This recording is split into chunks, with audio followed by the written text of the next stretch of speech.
Hello everyone, as you all know, this is Niharika Tiwari. So guys, we are back with another video of your series Business Management, and in this video we are going to discuss about the merit and demerit of planning. Right इससे पहले हमने planning को discuss कर रखा, उसकी meaning क्या होती है, फीचर्स क्या होते हैं. अब हम बात करेंगे कि इसकी इंपॉर्टेंस या कहे कि इसके एडवांटेज या मेरिट ये क्या होती हैं और क्या इसकी डिसएडवांटेज या डीमेरिट है, इनको भी हम यहाँ पे कवर अप करेंगे. राइट इस वीडियो को लास्ट तक देखिएगा और अगर आपने पहले वाले पार्ट्स नहीं देखे हैं तो आप चैनल की प्लेलिस्ट में जाके उसे देख सकते हैं. Right guys, so without any further delay let's start this video.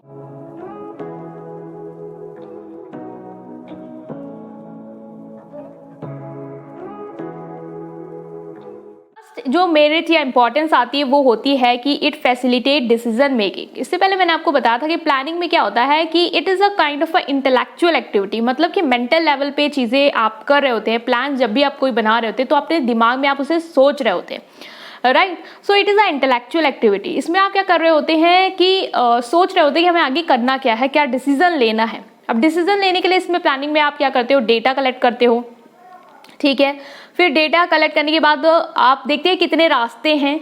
Suppose करें आपको किसी ट्रिप में जाना है तो आप डिसाइड नहीं कर पा रहे किस प्लेस में जाना है, तो उसके रिलेटेड आप डेटा कलेक्ट करेंगे, जानेंगे कौन सी प्लेस में क्या अच्छा है क्या खराब है. उसके बाद आप सोचेंगे कि इन अल्टरनेटिव्स में कौन सा बेस्ट अल्टरनेटिव्स है, क्या मेरे लिए, मेरे कंडीशन, मेरे सिचुएशन के अकॉर्डिंग, मेरे बजट के अकॉर्डिंग, मेरे टाइम के अकॉर्डिंग कौन सा सूटेबल होगा, उसको आप सेलेक्ट करेंगे. तो इसी तरीके से ऑर्गेनाइजेशन भी अपने बिजनेस में भी इसी तरीके से डिसीजन लेती है कि कौन से चीज़ में हमें इन्वेस्टमेंट करना चाहिए, किस में इन्वेस्टमेंट से हमें प्रॉफिट होगा या किस रास्ते पे चलने से हमारे बिजनेस की ग्रोथ है. तो ये क्या है, एक डिसीजन मेकिंग है. इसको अपने वर्ड्स में आप लिख सकते हैं. Next is reduction of overlapping and wasteful activities. Reduction of overlapping and wasteful activities में मतलब क्या है कि जब आप कोई प्लान बना लेते हो तो आपको पता होता है किस तरीके से कौन सी चीज़ें करनी है, तो वो चीज़ें आप नहीं कर रहे होते जिसकी रिक्वायरमेंट नहीं थी, क्योंकि आपको पहले से पता है. अभी आप कोई भी चीज़ अगर आप कर रहे हैं, लाइक अगर आप कोई पेपर के लिए तैयारी कर रहे हैं, ठीक है, आपको पता है आपको कौन कौन से चैप्टर्स पढ़ने हैं, तो आप उसके अकॉर्डिंग अच्छी तरीके से चीज़ें करेंगे. अगर आपको ना पता हो कि कौन से पेपर में क्या टॉपिक पढ़ने हैं तो आप वो भी टॉपिक पढ़े जा रहे हैं जो आने नहीं है पेपर में, वो भी पढ़ रहे हैं जो आने भी हैं. तो यहाँ पे जो ओवरलैप हो रहा है, जो वेस्टफुल एक्टिविटीज हो रही है, वो क्यों हो रही है, क्योंकि आपको एकदम क्लियर ही नहीं था, आपने उसके बारे में डिसीजन नहीं लिया, सोचा नहीं, प्लानिंग नहीं की और इसी वजह से ये चीज़ें हुई. इसी तरीके से ऑर्गेनाइजेशन भी अगर डिसाइड कर लेती है कि ये काम इसको करना है, वो काम उसको करना है, तो ऐसा कुछ नहीं आता कि यार ये वाला काम तो मैंने भी कर दिया, मुझे तो पता ही नहीं था. सबको सब कुछ पता रहता है प्लानिंग में इस तरीके से. राइट, सो ये भी याद रखें.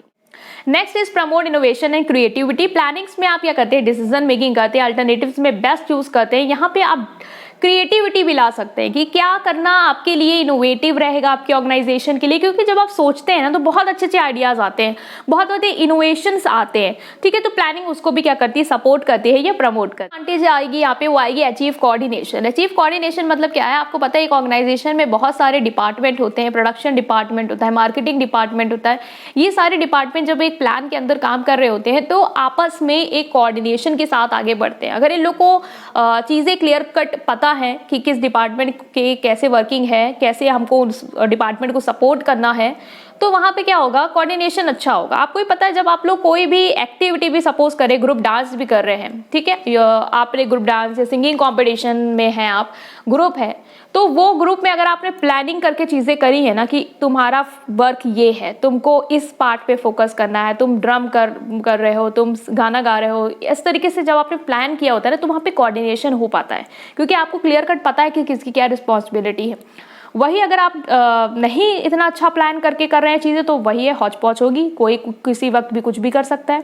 ठीक है, तो ये क्या करती है, कोऑर्डिनेशन अचीव करने में क्या करती है, हेल्प करती है. Next is improvement in efficiency. ये एफिशिएंसी इंप्रूव करने में हेल्प करता है. मतलब कि प्लानिंग से क्या बेनिफिट है ऑर्गेनाइजेशन को कि आपको पता है कि आपको क्या करना है, इसलिए आपकी वेस्टफुल एक्टिविटीज़ भी कम हो गई, क्योंकि क्लियर कट चीज़ें हैं, कोऑर्डिनेशन आ गया आपके ऑर्गेनाइजेशन में.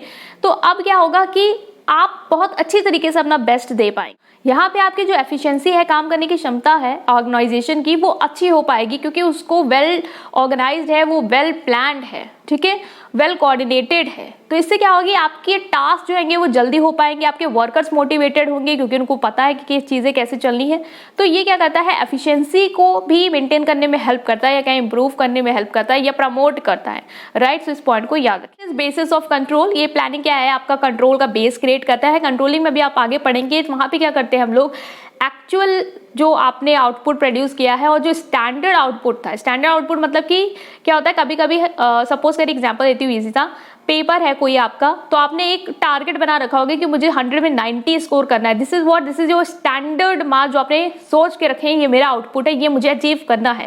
एक्चुअली में आपके कितने आए, 80s, तो ये क्या है, आपका एक्चुअल आउटपुट। कंट्रोलिंग क्या करता है, स्टैंडर्ड को एक्चुअल से कंपेयर करता है और फिर डिसाइड करता है कि अगर कम है तो क्या कमी रह गई, और अगर ज्यादा है तो अच्छी बात है, ठीक है। तो इस तरीके से चीजें जो है वो चलती है। तो प्लानिंग क्या करता है, प्लानिंग में ही आप स्टैंडर्ड आउटपुट जो है वो सेट करते हैं, तो ये एक बेसिस की तरह सर्व करता है, ये इसलिए बहुत ही इंपॉर्टेंट पार्ट है। Next is reduction of uncertainty, uncertainty को रिड्यूस करता है। अनसर्टेनिटी मतलब कि कोई भी चीज अचानक से हो गई, जब आप प्लान करके चल रहे होते हैं तो आपने कहीं ना कहीं बैकअप बना के रखा होता है, अगर ये चीज हो गई तो मैं ये करूंगा, अगर ये चीज आ गई तो हमारे पास ये बैकअप है। सपोज कि कोई ऑर्गेनाइजेशन है, अगर उसने प्लान अच्छे से करके रखा होगा तो उसने अपना सोच के रखा होगा कि अगर आग लग गई बाय चांस तो हमारे पास इस तरीके से वर्किंग होगी, इस तरीके से आग हम बुझाएंगे। अगर वो चीज उसने प्लान ही नहीं करी होगी तो अनसर्टेनिटी सपोज करी आ गई तो उसके पास कोई बैकअप भी नहीं है। तो प्लानिंग में आप कुछ चीजें जो आपको लग रहा है हो सकती हैं उसके लिए सोच के चलते हैं, तो आप अनसर्टेनिटी को अवॉइड तो नहीं कर सकते, खत्म तो नहीं कर सकते, लेकिन रिड्यूस कर सकते हैं, मतलब कि कम कर सकते हैं। तो ये थी आपकी merits, advantage, importance of planning. अब हम मूव करने वाले हैं इसकी लिमिटेशंस में, तो उसको भी कवर अप करते हैं। फर्स्ट इज रिजिड और लिमिटेड फ्लेक्सिबिलिटी। फ्लेक्सिबिलिटी क्या है, रिजिड है या लिमिटेड है। रिजिड या लिमिटेड मतलब क्या है कि यहाँ पे प्लानिंग में क्या है कि आप इतने फ्लेक्सिबल नहीं हो पाते हो, क्योंकि आपने ऑलरेडी चीजें प्लान करके रखी है कि मुझे ऐसे ऐसे करना है, इस तरीके से मेरा वर्क है और इस रास्ते में मुझे जाना है, आपने बिल्कुल प्लान कर रखा है। तो अब यहाँ पे कहीं ना कहीं वो अगर कुछ नया करना चाह रहे हो तो वो रिजिडिटी ला देता है कि नहीं, प्लान के अकॉर्डिंग नहीं है। तो कहीं ना कहीं ये एक डीमेरिट आता है, पूरी तरीके से तो नहीं, क्योंकि हमने एक जगह नेचर में डिस्कस किया था कि प्लान्स आर फ्लेक्सिबल। हाँ, तो कुछ प्लान फ्लेक्सिबल होते हैं और जो अच्छे प्लान होते हैं वो फ्लेक्सिबल होते हैं, आप गुंजाइश रखते हैं कि आप चेंज कर पाए। लेकिन कुछ प्लान ऐसे होते हैं कि अगर आप बिल्कुल स्टिक हो गए ना प्लान पे, तो आपको फिर आप नहीं चाहते चेंजेस आप करना चाहें, तो वो चीज कहीं ना कहीं एक लिमिटेशन हो जाती है प्लानिंग की, तो इसको याद। नेक्स्ट है डिस्करेजमेंट ऑफ क्रिएटिविटी और इनोवेशन। यहाँ पे हमने इंपॉर्टेंस में पता किया कि इनोवेशन क्रिएटिविटी के एडवांटेजेस, ये एक डिसएडवांटेज के रूप में भी हो सकती है। कैसे, जहां पे हमने बात करी कि रिजिडिटी और फ्लेक्सिबिलिटी में क्या आ जाता है, रिजिडिटी आ जाती है, मतलब आप बिल्कुल रिजिड हो जाते हैं कि मुझे प्लान के अकॉर्डिंग चलना है, मैं कुछ चेंज वेंज नहीं करना चाहता हूँ, या वर्कर कोई सजेशन दे रहा है, नहीं तुम अपना सजेशन अपने पास रखो, हमारे प्लान के अकॉर्डिंग ये नहीं हो सकता, ठीक है। तो वहां पे क्या हुआ, अब कोई इनोवेटिव आइडिया लेके आ रहा है कि चलो हम लोग ये करते हैं, ये ट्रैक चेंज करते हैं, तो आप बोलेंगे नहीं मुझे ट्रैक नहीं चेंज करना है, मेरा ट्रैक ऑलरेडी डिसाइडेड है।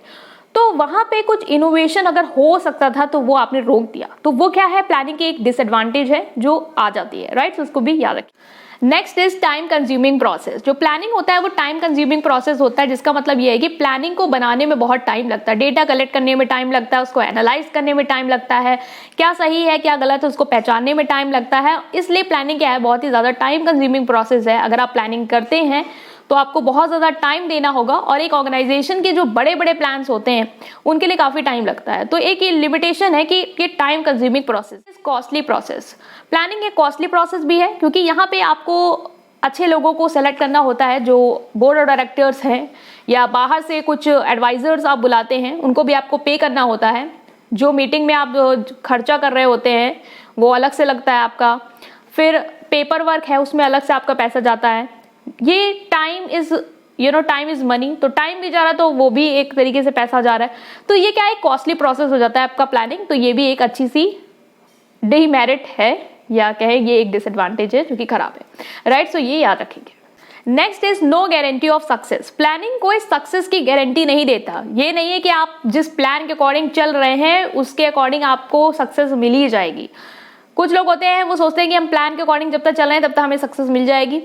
कुछ लोग होते हैं जिन्हें पता होता है नहीं, जरूरी नहीं है कि अगर आप प्लान ए के अकॉर्डिंग चल रहे हैं तो आप उसी को ही हासिल कर लेंगे। कभी कभी plan B, plan C, plan D भी बना के रखना चाहिए, मूव करना भी चाहिए, right. So it does not guarantee success because uncertainty है इन्वायरमेंट में, आपके बाहर ऑर्गेनाइजेशन में कुछ भी हो सकता है, कंज्यूमर का फैशन टेस्ट, अगर आप नहीं बैकअप लेके कर पाए या आप नहीं इतना सोच पाए कि हाँ ये हो सकता है। अब मान गए कोविड वाली सिचुएशन थी, किसी को नहीं पता था कि ये हो सकता है, तो वो क्या है, वो एक अनसर्टेनिटी है। तो ये चीज़ एक कहीं ना कहीं प्लानिंग डिसएडवांटेज कर देती है कि it is not guarantee success, right. So ये याद रखेंगे। नेक्स्ट इज और last is inaccurate forecast. Planning हमने कहा कि फोरकास्टिंग में डिपेंड करती है, मीन्स ये इंटेलेक्चुअल एक्टिविटी, आप दिमाग में सोच रहे होते हैं when to do, what to do, how to do, where to do, right. So ये फोरकास्टिंग के लिए आपने डेटा कलेक्ट करी, हो सकता है वो डेटा गलत हो, जिसकी वजह से आपकी पूरी प्लानिंग उस डेटा पे बेस है तो वो गलत हो गई। तो अगर आप फोरकास्ट सही नहीं कर पा रहे, उसके अकॉर्डिंग डेटा नहीं कलेक्ट कर पा रहे हैं, तो एक तरीके से ये लिमिटेशन हो जाएगी, ये डीमेरिट हो जाएगी, आपके ऑर्गेनाइजेशन को लॉस हो सकता है। तो ये एक डीमेरिट थी। यहाँ पे हमने बात करी है एडवांटेज, डिसएडवांटेज, मेरिट, डीमेरिट या इंपॉर्टेंस या लिमिटेशन, कुछ भी आपके पेपर में आप लिख सकते हैं इसके अंदर, राइट। सो ये हमने कवर अप किया है। इसके नेक्स्ट पार्ट में हम और भी टॉपिक को कवर अप करने वाले हैं, इसमें शायद हम प्लानिंग प्रोसेस को डिस्कस करें। तो अगर आपने पहले पार्ट्स नहीं देखे तो देख सकते हैं, अपने फ्रेंड के साथ शेयर करेंगे, वीडियो को लाइक करेंगे, चैनल को सब्सक्राइब करेंगे। Thank you.